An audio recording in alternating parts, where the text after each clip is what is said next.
Muito bem. Olá, tudo bem com você, meu amigo, minha amiga, que hoje está aqui acompanhando? Já estamos ao vivo com mais um Café pela Ordem. Hoje com um tema super importante para toda a sociedade brasileira, a nova lei de abuso de autoridade. E para falar desse assunto, eu convidei nada mais, nada menos do que o meu grande amigo, irmão, meu sócio, Dr. Ricardo Fanti Iacono. Ricardo, mais um tema para a gente conversar aí com nossos amigos da internet. Olá pessoal, vamos lá, vamos debater um pouquinho sobre essa nova futura lei.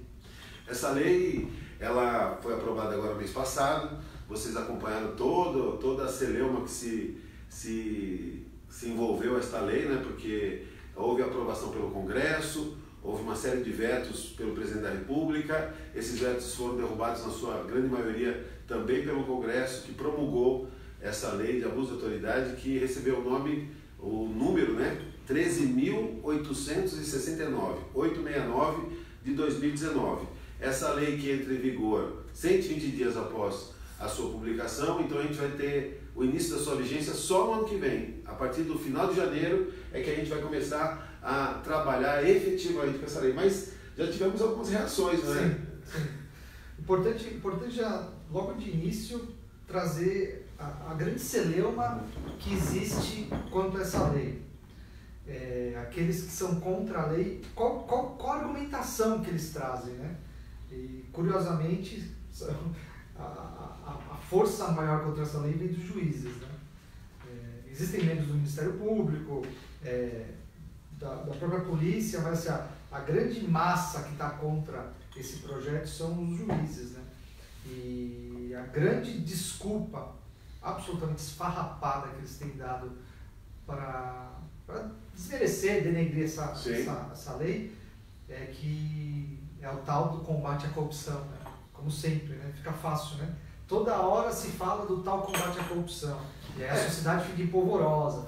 Vão proibir os juízes de investigar. A premissa já inicia totalmente equivocada. Né? Não passa de um golpe de marketing, você pichar, atribuir a toda a lei, a toda tentativa de evolução legislativa, a retrocesso, lei da mordaça, uma lei que impede o combate à corrupção. E eu queria, a partir desse espaço que nós temos aqui, levar aos colegas interessados no tema algumas reflexões para que a gente possa juntos chegar à conclusão se efetivamente essas reclamações, sejam de magistrados, de promotores, de delegados, ou seja, das autoridades que estão sujeitas a esta lei, se ela procede de alguma forma, se elas procedem essas reclamações. Queria iniciar a falar dos sujeitos, né? Sujeitos do crime, segundo dispõe a própria lei. O agente público, servidor ou não, que no exercício de suas funções ou a pretexto de exercê-las, abuse do poder que tenha sido atribuído.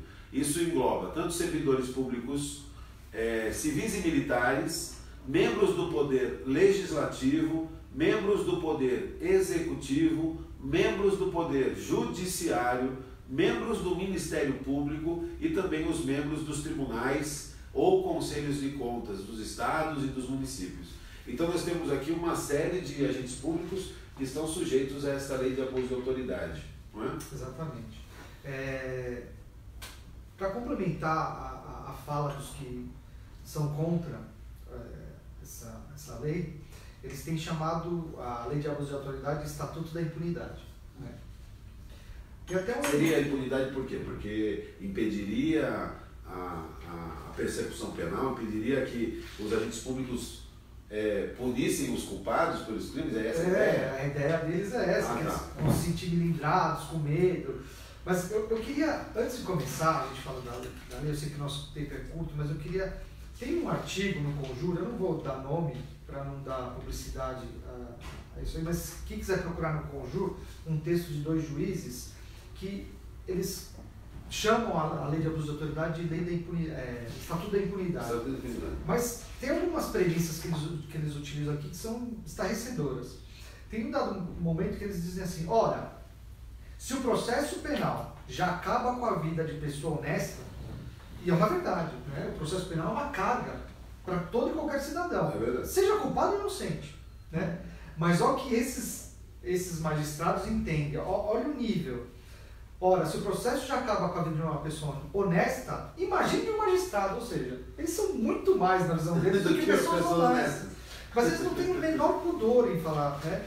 Em outro momento ele diz o seguinte, ignora ainda o ser acusado injustamente em processos criminais. Significa na vida emocional, profissional e financeira de um magistrado honesto, e isso sim, infelizmente, está nesse momento desanimando toda a classe. Esse é o grande temor, o fim do combate à corrupção e o reinado absoluto do crime e da injustiça, e é o que denunciamos ao povo brasileiro. É o tal do argumento ad terrorem, que deu bastante notoriedade nesse julgamento também. Esse terrorismo que algumas pessoas fizeram e continuam fazendo sobre o alcance da lei de abuso de autoridade, ele não tem a menor justificativa. Eu queria fazer aqui uma introdução falando um pouco como funciona a apuração de um crime, qualquer crime, inclusive o crime de abuso de autoridade, o crime de homicídio, o crime de tráfico, o crime de corrupção, o crime de abuso de autoridade. Todos eles pressupõem uma investigação anterior à ação penal. Então, antes de que se promova um processo criminal contra alguém, é necessária uma investigação prévia, uma investigação que atenda aos critérios da presunção de inocência, do direito de defesa, do contraditório. Apesar de todos os questionamentos que podem se fazer, a Constituição assegura isso a todos. Inclusive para os magistrados. Inclusive os magistrados. Os magistrados também estão sujeitos à legislação e também gozam dos direitos e prerrogativas de todo cidadão. Então, essa investigação prévia vai culminar num caderno investigatório, num procedimento que vai ser encaminhado para o titular da ação penal. Titular da ação penal, eu queria chamar a atenção a esse ponto, porque esses crimes da Lei 13.869 são de ação penal pública incondicionada. O que quer dizer isso, meus queridos? Que o titular da ação penal é o Ministério Público. Ele é o dono do processo. Ele é o dono dos litis, ou seja, quem promove, quem vai propor uma ação penal contra um autor de abuso de autoridade é o Ministério Público. O mesmo titular que promove uma ação penal contra alguém acusado de corrupção, contra alguém acusado de tráfico, contra alguém acusado de homicídio. Ou seja, esse terrorismo que se coloca e aparentando que os juízes serão perseguidos pelos advogados, não é? Isso é uma verdadeira afronta à inteligência mínima, ao conhecimento de quem tem noção de processo penal. Segundo ponto, o promotor vai oferecer a denúncia. E quem é que vai dizer se a denúncia deve ou não ser recebida? Um outro juiz. Um outro juiz, mas detalhe, não é um juiz. Porque os juízes, os promotores, gozam do chamado foro por prerrogativa de função, que muitos gostam de chamar de foro privilegiado. Exatamente. E o foro por prerrogativa de função dos juízes e dos promotores é o Tribunal de Justiça dos Estados. Ou seja, um promotor e um juiz não serão denunciados na comarca, não serão processados por um outro colega juiz, e sim pelo órgão especial do Tribunal de Justiça do Estado de São Paulo, se for de São Paulo, o magistrado e o promotor. Exatamente. E aqui nessas argumentações contra a lei, em dado momento fica claro que eles têm, um dos grandes receios que eles têm é exatamente isso, né? De não ser julgado só por um par, né? Ser julgado por uma corte superior, né? E isso sucessivamente, né? Os desembargadores serão julgados pelo STJ. Pelo STJ, os deputados federais, senadores, como nós sabemos, sim, julgados pelo Supremo Tribunal Federal. Ou seja, o foro por prerrogativa de função continua presente e se aplica aos magistrados, aos membros do Ministério Público, e eu não sou contra isso não. Eu acho que isso deve ser assim, tem a sua lógica, isso fica para um outro dia a gente aprofundar. Agora, outro detalhe que eu queria chamar a atenção é que a investigação, e aqui é um problema, porque o CNJ tem tomado algumas decisões e há uma dúvida, quem é que tem legitimidade para promover a investigação? Se a gente tem um sistema acusatório, pressupõe uma separação de funções. E a função de polícia judiciária, segundo o artigo 144 da Constituição, cabe à polícia. Bastante claro. Polícia civil no âmbito da Justiça Estadual e Polícia Federal no âmbito da Justiça Federal. Mas nós temos um choque com a lei orgânica da magistratura e com a lei orgânica do Ministério Público. Ambas leis fixam como prerrogativa do juiz e do promotor que em casos de investigações que envolvam juízes e promotores, isso deve ser encaminhado para o tribunal. Ou seja, é o tribunal, órgão do Poder Judiciário, que deve proceder à investigação. Ou seja, há uma mistura aí entre as funções. Quem vai investigar é o mesmo que vai julgar e a função da polícia. Eu acho então que eu não vou aprofundar isso, Ricardo, né? Até porque senão a gente não vai conseguir ver nenhum dos crimes em espécie, mas deixa claro que tem muitas questões ainda a serem resolvidas. Eu, por exemplo, advogado, no exercício da minha atividade profissional, se eu me deparo com uma autoridade que abusa do seu poder, abusa da autoridade, a quem eu recorro? Será que eu posso pedir a instauração de inquérito na delegacia da minha comarca, no local onde ocorreram os fatos? Ou eu vou ter que endereçar o meu pedido ao tribunal? Ou será que eu vou para o Procurador-Geral de Justiça para que ele decida instaurar uma investigação? Isso são pontos que a gente ainda vai ter que trabalhar, mas mostram que a questão está longe de alcançar os abusos, os abusadores de autoridade no nosso país. Vamos começar a falar da lei? Não, que aspecto que você queria abordar? Você quer falar especificamente dos crimes ou... Não, eu acho que a gente poderia de início trabalhar com a questão do tipo penal, né? Tá.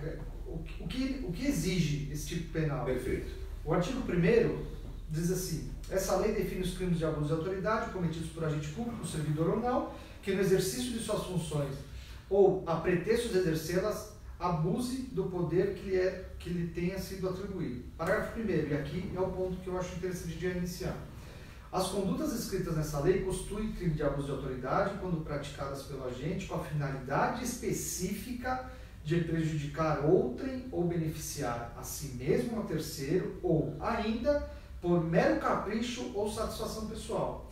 E aqui, né, já partimos do início de que trata-se de dolo, e o dolo é específico do cometimento da conduta.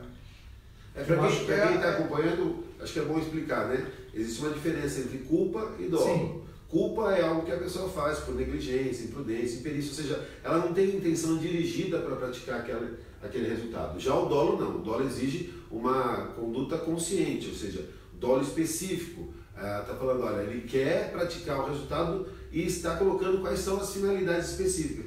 Isso vai trazer um problema, viu, Ricardo, na aplicação dessa lei, porque se a lei exige finalidade específica, prejudicar outrem, ou seja, eu, autoridade, quero prejudicar terceiro, quero prejudicar o acusado, por exemplo. Eu não quero prejudicar o acusado, eu quero fazer justiça, eu quero encontrar a verdade, né? Fala, beneficiar a si mesmo, não quero nem meu benefício, nem de terceiro, eu quero encontrar a verdade, por capricho ou satisfação pessoal, não fiz isso por mim, fiz isso pela sociedade. Ou seja, esse discurso pode desmontar a lei inteira, se a gente não conseguir demonstrar que a autoridade que abusou do seu poder, ela agiu com dolo específico, conduta típica, impunidade para juízes, promotores, delegados ou membros de tribunais que abusem do seu poder sob o argumento que não, mas eu não estava fazendo isso por mal, eu estava fazendo isso para o bem da sociedade. Os homens de bem contra os homens de mal. Então essa questão do dolo específico é um detalhe importante. Hein? Acho que isso a gente vai ter que tomar bastante cuidado mesmo. Quer dizer, tem um monte de artigos, tem 26 tipos penais, com desdobramentos, etc. Quer dizer, se você não tiver o dolo específico, se você não demonstrar o dolo específico, cai tudo por terra. Cai tudo por terra. Mas vamos dizer que a gente superou essa questão do dolo específico. Uma coisa que me chama a atenção são as penas. As penas previstas para os crimes de abuso de autoridade. Eu até fiz uma relaçãozinha dos 26 crimes que a lei criou, né? 13, metade, tem pena de 6 meses a 2 anos. Para quem não sabe, pena máxima não superior a 2 anos segue o rito dos juizados especiais criminais, do GCRIM. E a lei especificamente ela fala que se aplica a lei do GCRIM, a lei 9.099. Em suma, a autoridade que pratique uma um atentado ao direito de outro, abuse da sua autoridade, incorra num dos tipos penais desses 13 que eu estou falando, tem direito à transação penal.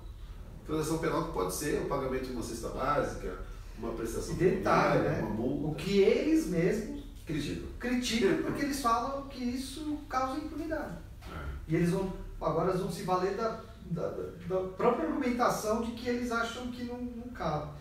Mas enfim, é um dado para se levantar e pensar também. Qual é o real objetivo?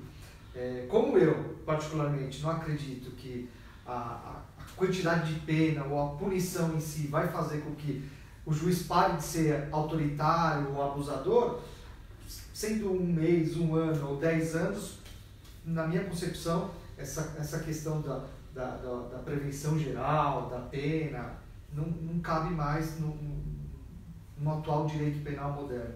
Mas é um dado que a gente precisa pensar, porque se eles mesmos dizem que a gente está aqui julgando, a gente está aqui combatendo o crime, aí vem a aplicação da lei, a aplicação da pena é uma cesta básica, gera impunidade. E nessa mesma cesta básica que eles vão se valer se eles forem punidos. Aí será que eles vão achar realmente que é impunidade?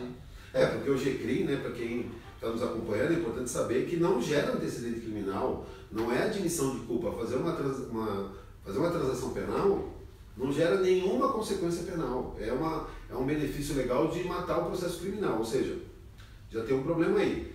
Tem uma outra questão.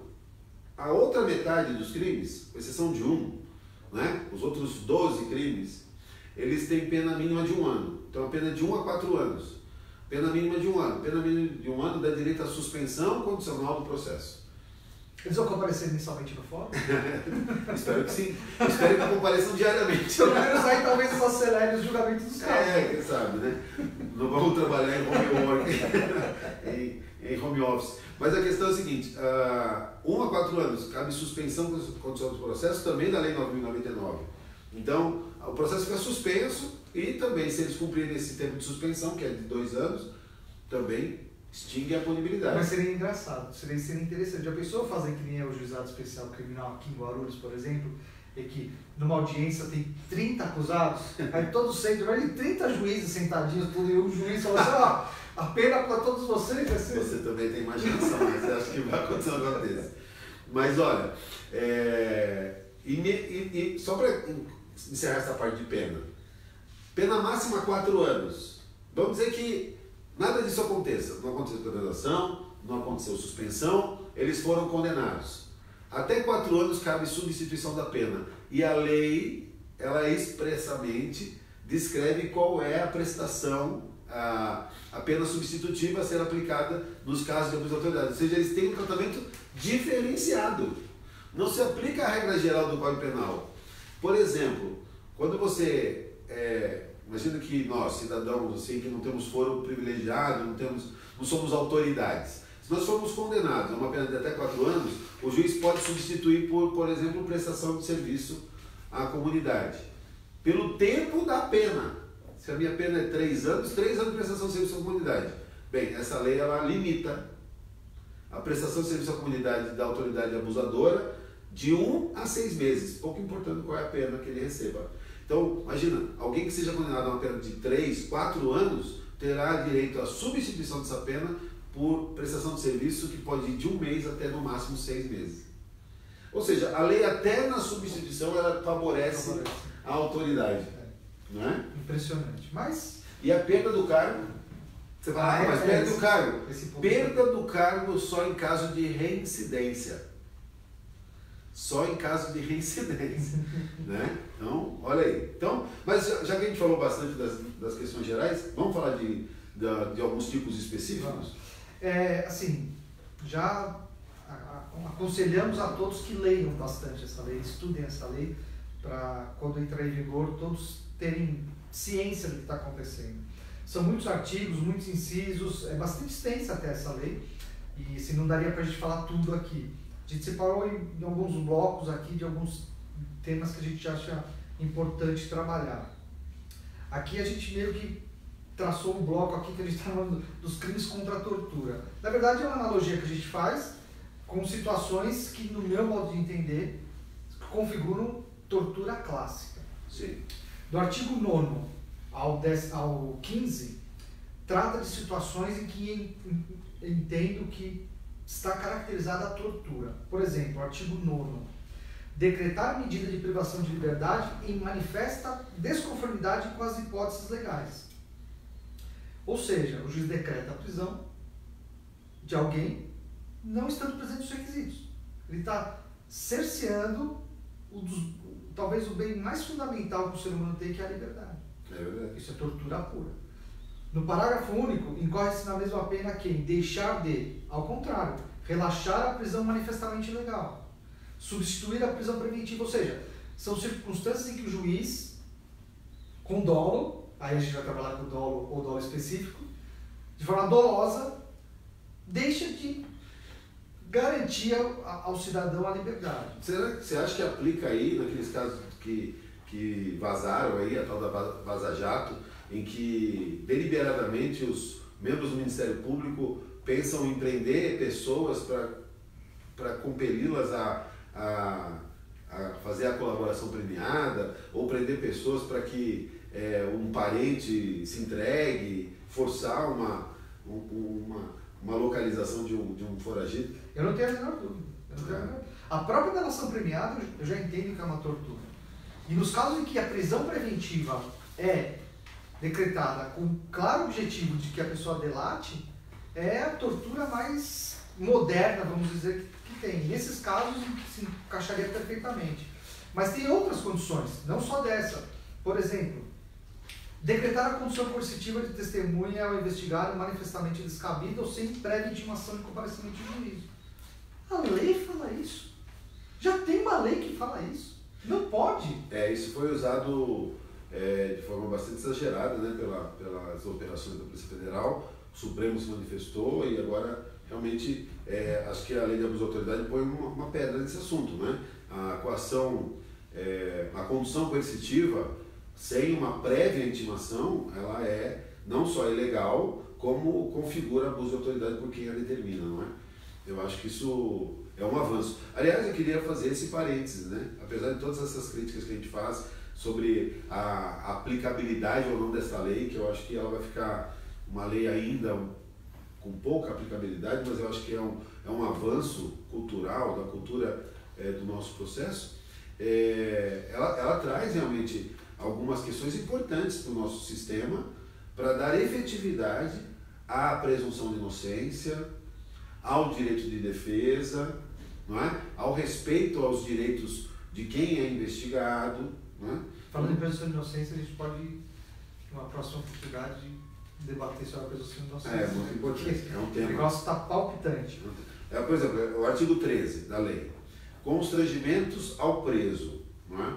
A gente está acostumado a ver programas vespertinos de televisão que colocam de forma bastante assim, vexatória o preso, né? Expõe o preso. E expressamente a lei fala que constranger o preso ou detento mediante violência, grave ameaça ou redução de sua capacidade a exibir-se ou ter seu corpo ou parte dele exibido à curiosidade pública, submeter-se a situação vexatória ou constrangimento não autorizado em lei, ou ainda a produzir prova contra si mesmo. Essa questão trouxemos aqui um livro, não é?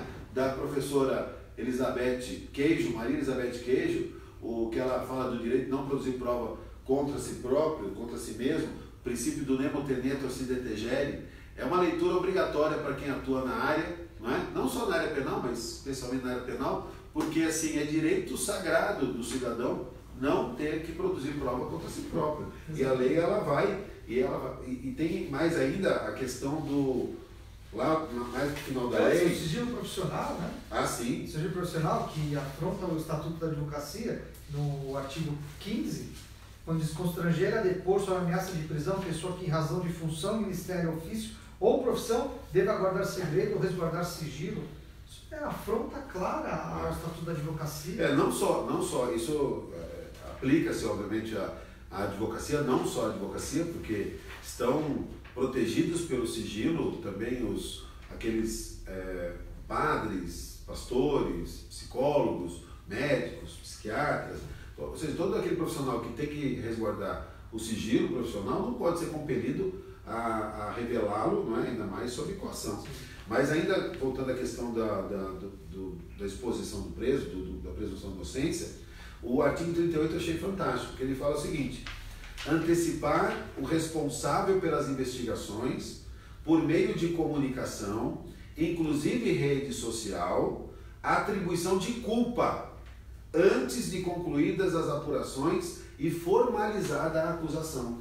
Isso, se for respeitado, tudo que tem aqui, se respeitar isso aqui, a presunção de inocência ela ganha um status muito mais importante no nosso contexto social, porque hoje é só apontar o dedo para alguém e essa pessoa já vira culpada. Então há uma inversão. Exatamente. Ao invés de presunção de inocência, o que existe é a presunção de culpa.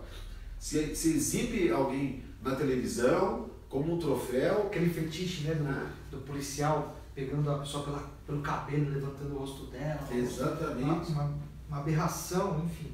Então a pessoa não pode, e o direito à intimidade, e o direito à sua imagem, e o seu direito à presunção de inocência. Então assim, só após formalizada a acusação é que pode emitir juízo de valor, não é, acerca da culpa de alguém. Isso é um avanço fantástico. Eu quero ver isso virar realidade. Mas acho que nessa sua pergunta eu acho que vai caber muito a advocacia. A advocacia, como a gente tem dito aqui, vai ter que repensar alguns conceitos e também está na hora de decidir que lado que vai estar. Se vai estar do lado da Constituição ou vai estar do lado do moralismo puro. Porque a advocacia vai ser a ponta de lança nessa batalha contra o autoritarismo. Não tem jeito. Você está falando de advocacia, a gente tem que mencionar que essa lei já tem uma ação direta de inconstitucionalidade proposta pela Associação dos Magistrados do Brasil, a AMB, e a OAB, Conselho Federal, ela já ingressou como amicus curiae, né, com pedido de amici curiae, né? Agora aprendi essa semana, mas o amici curiae, o antigo amicus curiae, para nós que estamos acostumados com essa expressão, a OAB ela está lá não só para defender a rigidez da lei, mas especialmente proteger a advocacia contra a prática de abusos, né? Porque o exercício da advocacia é um exercício que é bastante arriscado, né? O advogado invariavelmente está em conflito com autoridades, né? Sim. Podemos fazer uma fala sobre esses direitos do advogado que a lei traz? Isso daí vem bastante expresso no artigo 20 e no artigo 32 da lei. Tá. O artigo 20 fala: impedir sem justa causa a entrevista pessoal e reservada do preso com seu advogado. Parágrafo único. Incorre na mesma pena quem impede o preso, o réu solto ou investigado de entrevistar-se pessoal e reservadamente com seu advogado ou defensor, e aqui entra a Defensoria Pública também, por prazo razoável antes da audiência judicial e sentar-se ao seu lado e com ele comunicar-se durante a audiência. Esse também é um caso terrível, né? O cliente senta do lado durante a audiência, o cliente tem o direito de produzir prova, de ter a sua autodefesa, né? E questiona, e muitas vezes o juiz quer impedir, proibir, quer fazer showzinho nessa comunicação, enfim. Isso também dá um norte, não sei se vai ser muito eficaz, mas dá um norte para os juízes, para eles realmente entenderem que é direito constitucional de defesa. Essa questão do direito, a gente verifica, quem estuda processo penal sabe que é um sistema de garantias e tem uma série de direitos da pessoa em situação de acusado, né? Então está lá no artigo 185 o direito do interrogatório do réu consultar-se reservada e previamente com o seu advogado e tal. Isso tem que ser garantido pelo juiz. Agora, e se o juiz não garante? O que isso acarreta? Se eu fizer constar na ata, tal, pode ser que isso até gere uma nulidade no processo. Então tem ali uma pena processual, não é? Agora, e a autoridade que faz isso deliberadamente? Será que ela também não deveria ser responsabilizada? Então você vem agora, não só com o direito do preso ali, mas para dar efetividade a esse direito, punir a autoridade que viola esse Porque é direito. interessante, você tocou num ponto extremamente importante para diferenciar aqueles que ainda tratam o direito como moral e aqueles que tratam o direito como direito mesmo. Por que o juiz não autoriza a entrevista do réu com o seu advogado? Porque ele não quer. Não tem outra Não tem, porque ele acha que não tem que se... Porque vão combinar teses. O que eles pensam pouco importa. O que importa é que existe uma lei. Inclusive está na Convenção Americana de Direitos Humanos. São regras, são normas. É uma regra constitucional. Mas o juiz não quer. E aí é o abuso. Sim. Porque assim, ele discordar da lei, propõe um projeto de lei. Exatamente, vira legislador. E aqui eu faço um parênteses para parafrasear o voto da ministra Rosa Weber ontem. Sim. A quem eu fico muito tranquilo, porque tenho muitas críticas a ela, mas ontem ela deu um voto fantástico, onde ela diz, gostando ou não, eu, juiz, tenho que aplicar, tenho que interpretar a lei. Não é meu gosto pessoal que vai... Então, eu acho que nesse ponto, a lei de abuso de autoridade vai, pelo menos, trazer um norte para que as pessoas que militam saibam diferenciar o que é direito e o que é moral. Pelo menos é uma crença que eu tenho. Não, eu acho que é um processo evolutivo, né? E aí você falou do 32 também, artigo 32. Sim. O que fala o artigo 32? Negar ao interessado, seu defensor ou advogado, acesso aos autos de investigação preliminar, ao termo circunstanciado, ao inquérito ou a qualquer procedimento investigatório de infração penal, civil ou administrativa, assim como impedir a obtenção de cópias, ressalvado o acesso de peças relativas à diligência em curso ou que indique a realização de diligências futuras, cujo sigilo seja imprescindível. Aqui meio que já temos a súmula 14, né? Súmula 14 do STF. Mas ainda assim, mesmo na súmula, muitos juízes proibiam acesso aos autos. É impressionante. Por isso muitos delegados, né? Muitos delegados, não só juízes, mas delegados também. Aliás, essa questão vai em vários momentos aqui esbarrar na conduta do delegado, né? Sim, sim. Porque o delegado, que é a autoridade policial, ele obviamente tem a sua autoridade, a gente respeita isso, mas ele não pode, a pretexto de proteger a sua investigação, negar acesso do investigado e do seu defensor ao conteúdo das investigações já realizadas, né? Aliás, isso é muito importante. Algumas pessoas podem ser induzidas em erro, imaginar que o advogado quer acesso às diligências em andamento.